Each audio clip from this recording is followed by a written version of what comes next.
It's time to see which team in the NFC East is best at running the ball right here on Ref the District. Let's go.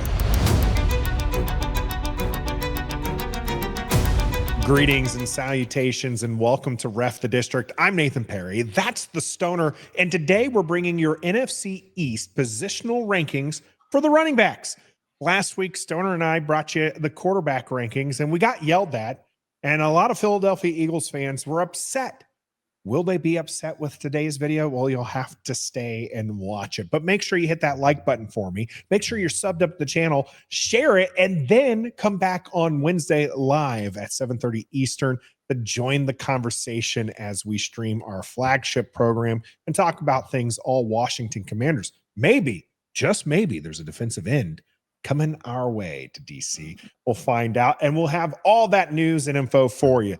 But right now, we wanted to talk about running backs, something that is kind of near and dear to our hearts here on Ref the District. As Stoner, we subscribe to the RTDB.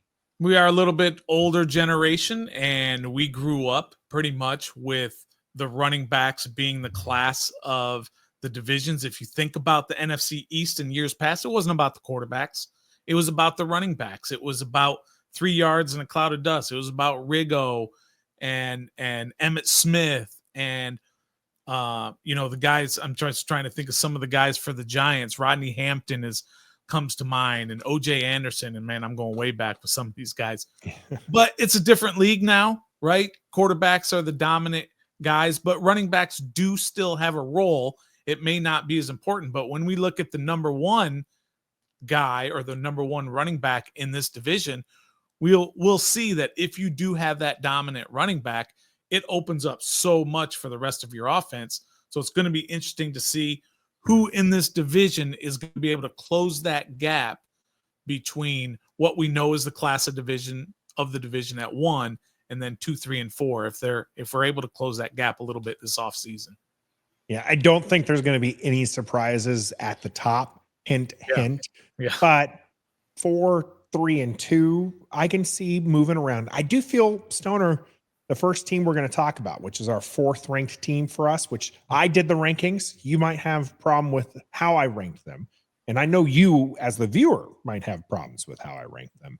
But this first team we're going to talk about, the last team in the running backs room, I feel is a clear 4th. It's really 2 and 3. That's the issue. But let's just go ahead and get into it. Let's start with the Dallas Cowboys coming in at 4th. And actually, Ricky here is not even on the Dallas Cowboys anymore. No doubt.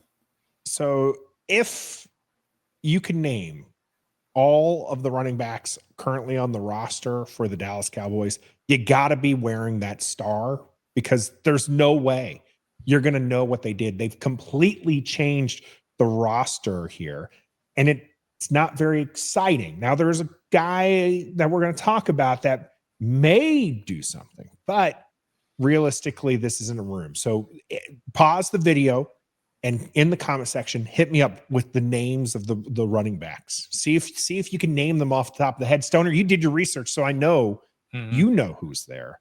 Let's talk about the running backs coming off for the Dallas Cowboys. I'm having a little bit of deja vu, Nathan, by the way. I don't know why. I feel like we've done this before. But let's look at these running backs. It is interesting that none of these guys were on this team last year. Like the Ezekiel Elliott came back later in the year last year for his second stint. He's done. He's not coming back. He probably won't play anymore. But you've got Javonte Williams coming over from Denver. He's probably going to be their lead back, or it could be a committee sort of thing. But in 4 years in Denver, Nathan, he didn't really do a whole lot. He was serviceable. He was fine. Never got to 1,000 yards in playing in Denver. So he's not anybody that scares you. Miles Sanders comes over from Carolina after 2 years there. And sure, there were some injuries, but you add up his yards in the last 2 years, you're getting like 637 yards total rushing in 2 seasons. Yeah. And he's not really a big guy out of the backfield either.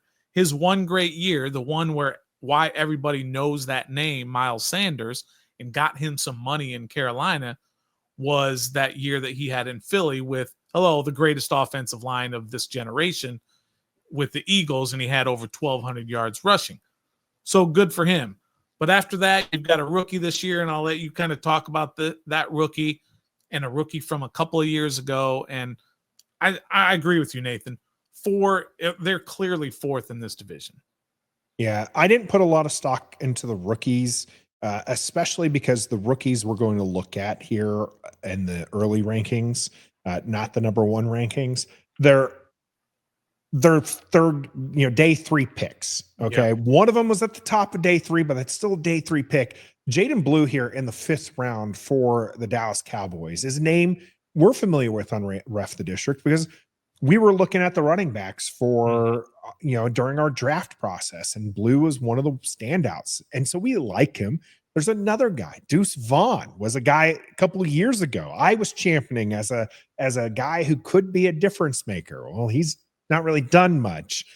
40 carries, I believe, Stoner, over 2 years. And so Blue has an opportunity here in Dallas, but because he hasn't done anything and he's a day 3 pick, I just don't value that as a difference maker. If Blue was taken in the 1st or 2nd round, you can convince me that, hey, that's going to be a guy who's in the NFL is going to be a difference maker. And it's not to say, Stoner, late round picks don't blossom. We see it all the time, especially in the running back room, but it's still hit or miss.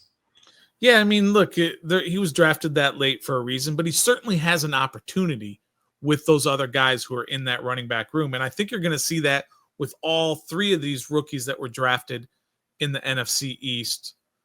All of them are coming into rooms where they can possibly break into that and get into that rotation and maybe show themselves a little bit. But in Jaden Blue's case, he can fly.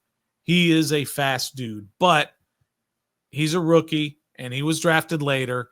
Don't expect too much out of him. As you talked about, when Deuce Vaughn was drafted, I believe in the 6th round, 2 seasons ago, his dad's a coach for the Cowboys, and everybody just loved this pick. He was awesome at Kansas State when he was there. Fast pinball type of guy. 40 carries in 2 years. We fall in love with these stories of these late round picks. But look, these guys have done their homework. They know what these guys are all about. And Deuce Vaughn, the I don't want to say garbage, but the bad running back room in Dallas the last couple of years, and all he's gotten is 40 carries. That just shows you that he's just not talented enough, and that's why he was drafted in the 6th round. So we'll see how it goes with all 4 of these guys. These are just not guys who you're going to have to game plan for opposing defenses. Yeah, this is a running back room that is going to rely on the offensive line. We'll get to those offensive line rankings later, but it's not the crux of the Dallas Cowboys attack. That's their passing game. And Dak Prescott coming in at 3. Now Dallas at 4. We'll see where they land on wide receivers and offensive line. But right now, not a great start for those Dallas Cowboys. Clearly 4th here, Stoner. But the 2 and 3, I can see getting swapped. And maybe burgundy and gold glasses kind of came into play here. But I did try to look at this as objectively as possible. And partially because of the way that I did not value rookie running backs very high, Giants end up as the 3rd team on our list with this one. I think even Washington fans will know the depth chart here for the Giants, as both of these guys did some decent work against the Commanders. But who didn't last year? Tyrone Tracy Jr., the lead back at the end of the season. Devin Singletary had started as the lead back, and now he's the 2nd guy. And then there's, a guy named Cam Scatabo, who I know our viewers are familiar with, and I know that they like him, but he was a 4th round pick for the Giants. So this is, to me, the 3rd best running back room. Yeah, I'll agree with you there, because Tracy and Singletary, although Tracy is just in his 2nd year, he was a rookie 5th rounder last year. These are just average guys, veterans that are going to do a solid job for you. I remember the game against the Giants that Singletary was just constantly pounding the ball right up the middle against Washington. But like you said, everybody did that against Washington. So that's kind of what gives you the impression that Singletary and Tracy may be better than they actually were. Like, I mean, Tracy had 839 yards. That's not a slouch number, but that's nothing that you're going to sort of brag about if you're a Giants fan. So they were fine. And then Scatterbo, look, he's just that guy that everyone's fallen in love with because of the workload, because of his highlights in college. He's a shorter guy, but he's fast, he's strong, he's got great balance, all that stuff. But he ain't never played against NFL players before, and I think he's going to be in for an awakening once the season gets started. But our friend of the show, Authentic, who is a Giants fan and Giants content creator, thinks he's the future of the Giants running back room. Scatterbo is. I don't see it, but I don't see him every day either. He's not a difference maker to me, but it's not a whole lot of competition there either if you're trying to be the running back of the future for the Giants. Yeah, unseating Tracy isn't necessarily a huge accomplishment, right? You're not unseating an all-world back. Kind of I'm downplaying a little bit, and Giants fans might be upset with me, but I mean, he ran at 4.4 yards a carry last year, okay? Yeah. And to put that in perspective, Devin Singletary, his rookie year, ran for 5.1 a carry. And Devin Singletary, again, didn't really amount to being anything in Buffalo. Had some up and down years, some decent years, 775, 687, 870, 819. Ends up going to Houston and trying to be the bell cow back there with 216 carries. Still couldn't crack 1,000 yards. And he's not a touchdown guy. And Tracy only 5 touchdowns on the year. And with the kind of a crowded room there, this is going to be a running back room by committee. Nobody's going to be really the guy to kind of overtake anybody. I'm just not thrilled about this room for the Giants, but I feel like they can be productive. And when you've got the quarterback room that they have right now too, which is pretty unsettled with the veterans, Wilson and Jameis Winston, and then a trade up first rounder in Jackson Dart. I don't know how much these guys are going to get in terms of being able to show their worth, because they're going to want to see what Jackson Dart can do at some point. And they're going to rely on Russell Wilson carrying this team for the most part, because for me, I think it's a no-brainer that no matter what, this coach and this GM for the Giants, they've got to win this year. I don't think that they can have another disastrous season and then say, well, yeah, but now we've got Jackson Dart, so we have a future.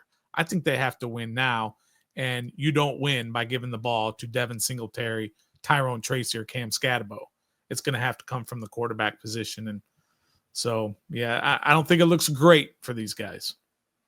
That being said, Stoner, they're not much of a drop-off or a drop-off at all to the second team on our list here, or the team we're ranking at number 2. And that's our own Washington Commanders. Again, no surprise for who the top dog is, but here at our second place in the rankings, Brian Robinson Jr. and Austin Eckler really making a 1-2 punch there. You kind of got in trouble with our viewers a few years ago talking bad about Brian Robinson. But I mean, I called him a jag, and you guys about lost your minds, and everybody watching that video lost their minds. But just another guy for those unfamiliar with the term. And that's what he is. He's a jag. Unfortunately, he does a solid job. 700 to 800 yards in his 3 years, all 3 years. He's very consistent, but he's not consistently great. He's just consistently good.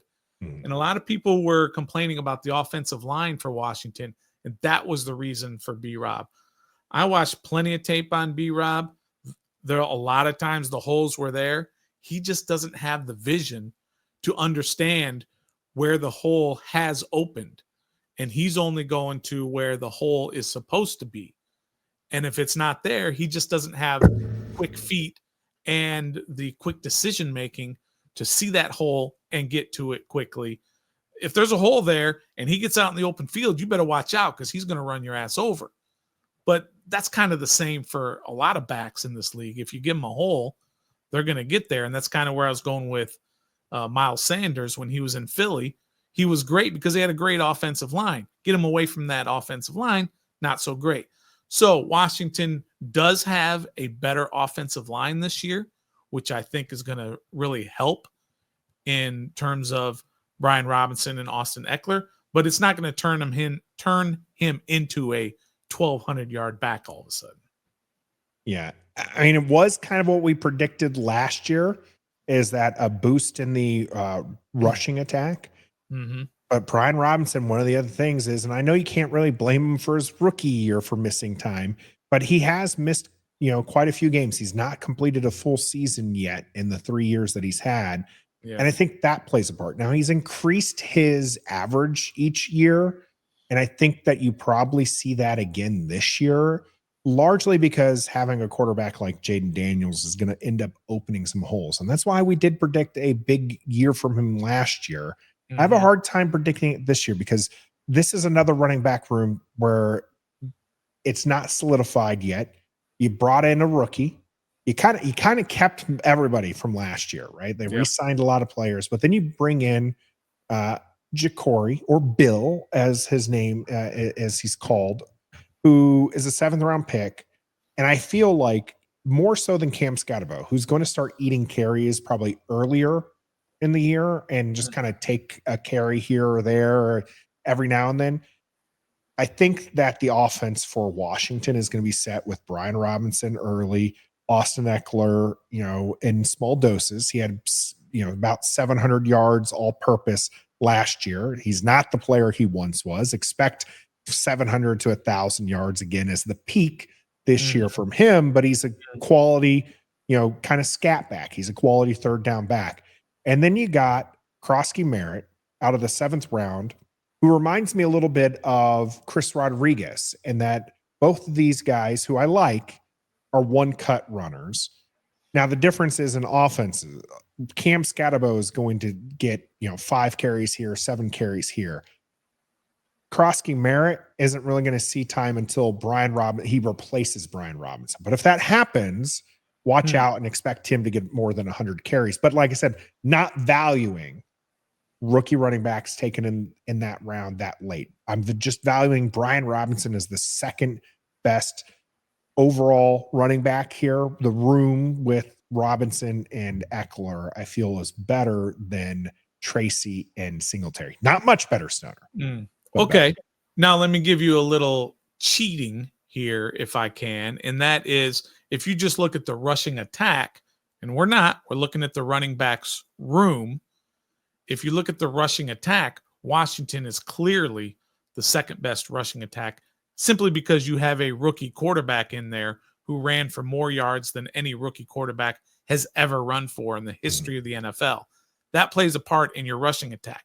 Then you went and signed a gadget guy who in the offseason has shown that he can do some great things out of the backfield in Deebo Samuel. So you add all that up, and all of a sudden you've got a potent rushing attack from an entire offense. But that's cheating on my part, because if you just look at the running back room, they are clearly a number 2. But I think that they close the gap between 2 and 1 just because of the way I'm cheating. I'm talking about rushing attack. Okay, the rushing attack. Not the running back. I was about to say, I mean, even then it's a sizable difference, 2,600 yards to 3,000 yards for right. the number 1 team. Pretty big difference. Yeah. But I like what they did, obviously, when you get Jaden Daniels running, but I like what they did in bringing in Deebo Samuel, and it'll take some pressure off of Brian Robinson and, of course, Jaden Daniels from having to run as much as he did last year. Hopefully, if Deebo can stay healthy and return to the type of player he was at his best in San Francisco. But yeah, him and Eckler, and I get the whole love of Bill, right? Jacory Krosky Merritt. But I'm telling you right now, Jeremy McNichols is a far, far better running back than Bill is. He just is. He's much more talented at this point, but that shows you where he is as well. Sure. When Jeremy McNichols is your RB3 at best, right? Maybe RB4 if you like Chris Rodriguez. Ja'Cory Cross-Merritt's RB5, and he'll be lucky to see the field, and probably the only way he does is via injury, not because of merit. But we'll see. I think we'll talk more about this on Wednesday to kind of solidify where we see how this is going to play out and talk about Bill Moore and his place in the offense. Real quick, for me, I do feel like this is a very set running room as far as who the replacements are concerned. Brian Robinson's your early down back. You got Eckler in doses, but obviously a third down back. McNichols was coming in relief of Eckler. Remember, Brian Robinson went down. They didn't bring McNichols in any more than they did before Brian Robinson went down. Mm-hmm. They went to Chris Rodriguez. So, in all honesty, Ja'Cory's probably taking C-Rod's place, right? In this. And that's probably where he's going to be because he's the coach's pick. He's this coach. Chris Rodriguez was the last guy. Mm-hmm. So I think Ja'Cory will end up being your fourth running back and then coming in, like you said, in place of Brian Robinson. If there's an injury, he will start to see carries. Now, if he does well there, then I can see him taking over because Brian Robinson is replaceable.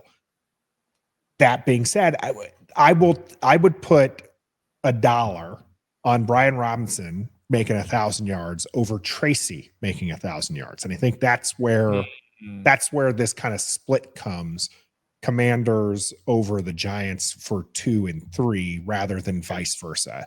And if you've taken the team rushing attack, I'd like the team's rushing attack for Washington, 2,600 yards to 1,700 yards for the Giants. Now, you mentioned a little bit of a cheat code there when it comes to having, Jaden Daniels as your quarterback, but even looking at the running backs, the difference between Tracy, Singletary, and Robinson, Eckler isn't significant enough. And I feel to supplant the Commanders at 2. But I can hear the argument, and I would like to have that argument. Make sure you get into the comment section. Join us on Wednesday, 7:30 Eastern live.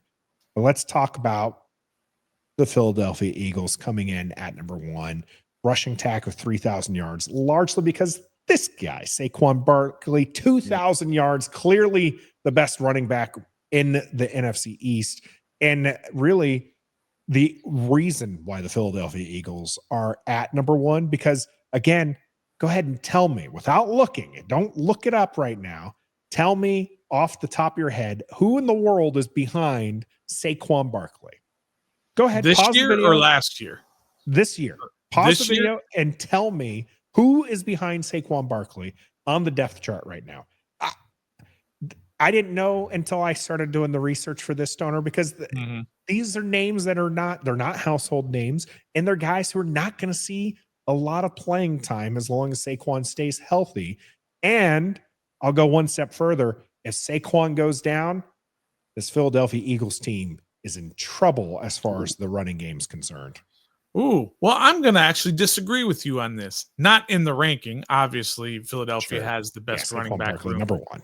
I mean, Saquon rushed for more yards than the entire team did for the Giants and the Cowboys. Yeah. Almost his total yards were almost more than those two teams combined. Okay, it's getting a little crazy. But the fact that he was over 2,000 yards all by himself and his 15 touchdowns maybe he had, plus his catches, it was another few touchdowns. I mean, he was just awesome last year. Second in the MVP. He had the most carries, most yards, all of that. Was totally a home run pick for the Eagles when they picked him up from the Giants, of course, let him go in free agency because they didn't want to pay, which still blows my mind. It's easy to look at it 2020 or what is it? The vision when you look back on it? 2020. Is that how you say it? Right. So when you look back on it and you can say hindsight's 2020, hindsight, right? And Saquon Barkley was the number 2 overall pick by your team. If you didn't think that 5 or 6 years later that he was worth the type of money that a top running back is, you should have never drafted him number 2 overall when you did. That's the crazy part to me. You have to be prepared to pay the guy when it's time to pay him when you draft a guy number 2 overall. And you can't say, well, now he's 27 years old, he's had some injuries, and he's asking for too much money.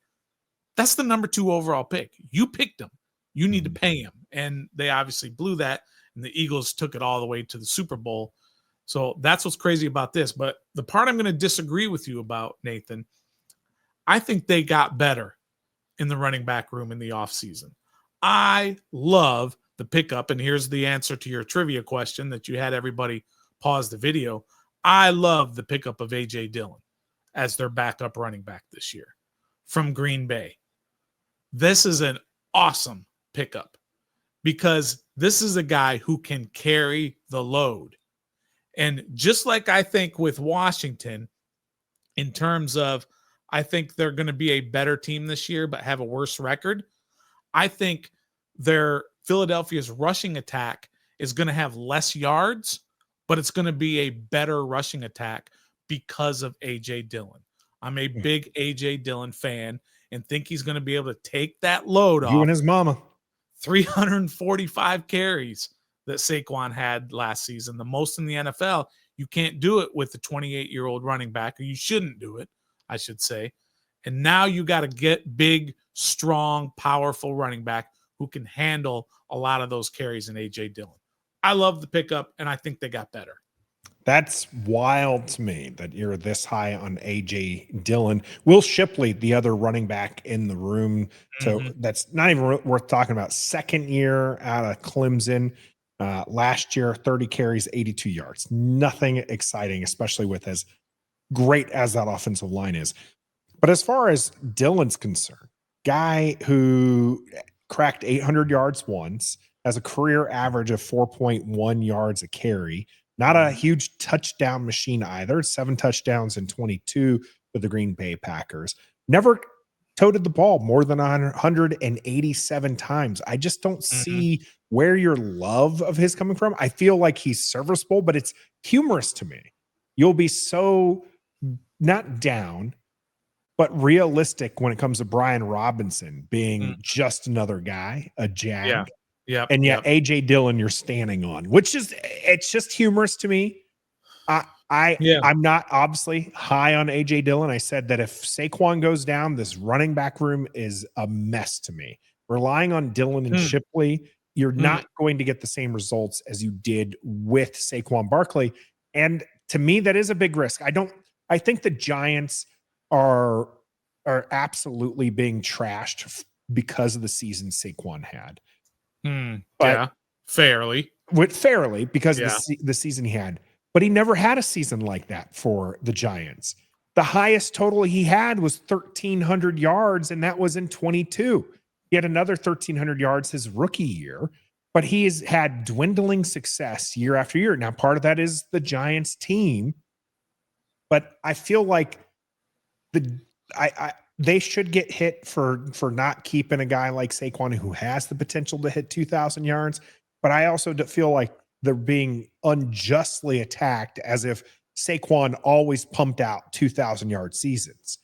And that's not the case. And even in the passing game last year, he was only targeted 43 times for 278 yards.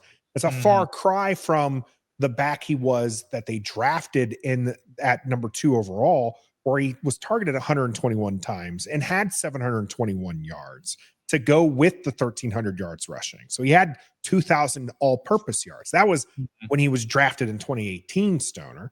Right. Since then, he wasn't able to reproduce that. And even though you can see the signs that he was still special, he wasn't the right back for the Giants, and they moved on. He had 900 yards last year or the year before last for the Giants. So he more than doubled his rushing attack with this 2,000 yards rushing. So he is special. And the Giants should be laughed at for not keeping him and then having him do a 2,000-yard season. But that was more so Saquon being special behind a quality offensive line than it was a mistake by the Giants. There's zero chance he rushes for 2,000 yards behind that Giants offensive line playing with those quarterbacks that they played last year. So, yeah, very true that it just kind of was a perfect storm for what he ended up doing in Philadelphia. But, yeah, the Giants definitely blew that, and the Eagles took advantage of it all the way to the Super Bowl, and he was their MVP all year. And, man, good for Saquon Barkley. Seems like a good dude, but bad for the rest of us because he just inked a new deal, and he's going to be in Philadelphia for the next few years. You know, they upped him to being the highest paid running back in history, so he's getting paid. And by the way, in that A.J. Dillon, he had Aaron Jones that he was behind all those years in Green Bay, and he didn't even play last year. He was out all last year with an injury. I believe it was his neck that he had a problem with, but he is full go this year for Philadelphia. So if he's healthy, let me sort of back up a little bit. If he's healthy, I'm going to hedge what I said a little bit. If he's healthy, he's really going to help that Eagles running game. Well, we'll see. Really what they need is Saquon to stay healthy and repeat the season that he had for that to be the number one rushing attack. We weren't necessarily looking at rushing attacks, though. We were looking at the running backs and how we rated them. Dallas Cowboys coming in at 4th. The Giants narrowly coming in 3rd to our Washington Commanders, who took that number 2 spot. And Saquon Barkley, a.k.a. the Philadelphia Eagles running back room, is number 1. Do you agree with these rankings? Let us know in the comments. How do you have them ranked? Let us know as well. And then come join us on Wednesday, 7:30 Eastern, live right here on YouTube, where we're going to break this down again, maybe talk a little bit more about the Commanders running back room, where Jacory comes in, where Bill might be able to supplant Brian Robinson in a way Chris Rodriguez has not. All that will be on Wednesday's show. So make sure you like this one. Make sure you're subbed up and make sure you share it with other people, get their opinions as well. That has been our running backs ranking right here on Ref the District. I'm Nathan Perry. That's the Stoner. And until next time, B-Rob, still a Jag. Be a fan.